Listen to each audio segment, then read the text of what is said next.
Hello. Hold on.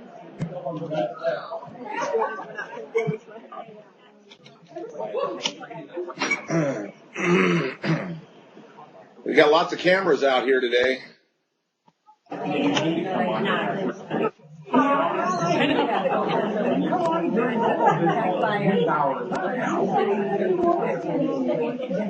Love technology. You can tell. Yeah.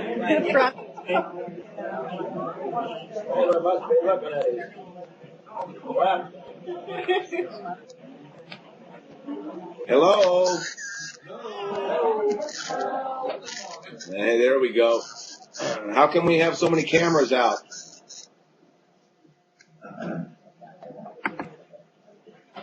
There we go. Cheryl, no live feed.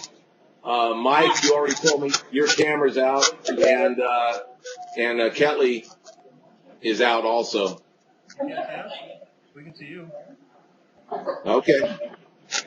You can see me there, can't you? I can see me. All right. Everybody's happy. I'm happy. Well, hello, everyone, and welcome to another webinar. Now, we're going to be talking about buyers today. So, but before we get into that, I'd sure like to hear about your efforts in regards to seller lead generation. Who's got some questions about seller lead generation? No questions on seller lead generation? Does that mean everybody got tired of it already? You guys calling your database, especially checking out. If you don't have the time, there's no excuse for not calling at least the most expensive expired every day. And the same goes for watching out for sale by owners. Remember, you can show your buyers for sale by owners, which gives you a reason to have a little inventory list of them going, sitting around, so that you can actually provide a better service for your buyers. Anybody get a list from their title company or from online of all the people that own real estate in your town but get their tax bill sent out of the state of Illinois? That's a hot one. All right. Please keep thinking about new ways to generate seller leads, guys. The difference between average real estate agents and great real estate agents are having a time blocked situation where you're generating new leads every day. If you're going to depend upon a website and blogging, you're going to be very disappointed. All righty. Well, what we've got with buyers is kind of a painful situation right now, in that with their perception that there's a lot of inventory on the market, you tend to start having to show them more property, and showing more property and spending more time with them means that you're going to be increasing your overhead. And so let's talk about only taking the buyers who have the highest chance of closing today. Has anybody had any problems with buyers recently? Any questions in regards to buyers? Yeah. Walter, this is Frank. This is Frank Dickerson. Okay, go ahead, Frank.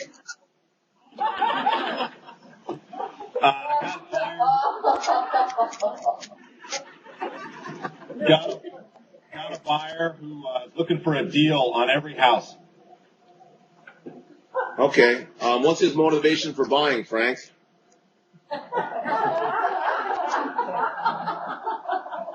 Everyone's laughing because it's really not Frank. It's Jeff from Traders. All right. Okay, well, Jeff. More intelligent question. Say, Jeff, what's his motivation for buying? Pre-qualified, renting right now. They do not qualify. Okay, so what's his motivation for buying? They want to get something right now. They want a What's deal. his motivation? Let me ask again. What's his motivation for buying? You see, if you're a buyer and you tell me that, I'm going to ask him, well, what's important about that to you? Why do you need to buy right now? So you have nothing to hang your hat on. You don't know if it's because of the fact he hates his landlord. You don't know if he wants to build an estate for his family. You don't know if he wants to pass something on to his little baby. You don't know if he wants to provide an asset for future college education. You don't know if he needs the tax benefits. You see, you guys, you need to understand exactly why these guys are buying. And since you spend your time for free with these people and so close, you get to ask those questions. So if he would have said, I would like to buy because of the tax benefits, and that I understand that you can actually buy for spending less money per month than you can actually pay in rent after taxes, you would be doing that analysis after every showing of a house that he liked and asked him, why this doesn't meet his goal, until he told you what his true goal was. Because when a guy just keeps saying, I want a deal, well, that means that you're going to be showing an unlimited amount of real estate for the next 3 or 4 years, which is not something I want to do. So that might be one of his sub-goals, but I'd sure like to know the reason for him buying. So when you ask that question, well, tell me, why are you contemplating this purchase? And he tells you something that makes no sense, like, I want a deal. I need you to say, well, what's important to you about getting a deal? And he says, well, I don't want to pay too much.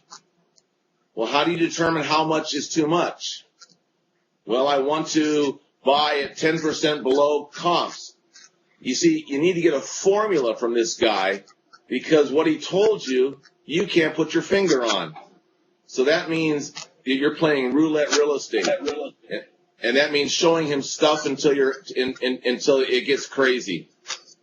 So did that help a little bit? And that maybe you guys need to ask a few more questions of these guys, so that when they keep turning down potential good transactions, you can point to the fact that this transaction met their goals. And if their goals have changed, then let's talk about that, and I'll show you more properties that meet your goals closer. Tends to move the whole situation along much faster. Okay. What other questions you guys have in regards to buyers? What else are buyers doing to you? I know you guys don't want to ask questions because I tend to beat you up so bad, but give me some stuff to go on here, because I know you guys are having problems with buyers. Well, tell me, what order are you showing property? The best one first or the best one last?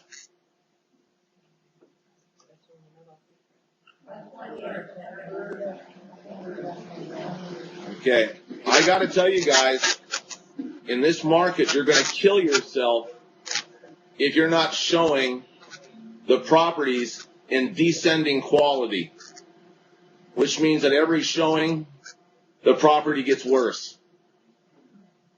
Now, what that does is discourages them from wanting to go out and see more property, which a showing can easily take up your day. You're talking about an hour to arrange the showing sometimes. You're talking about waiting for them because they're late to show up at your office. You're talking about traveling and getting lost if you don't have GPS. You're talking about lockboxes that don't work. You're talking about going from place. Now it's lunchtime and they want to take an hour out for lunch.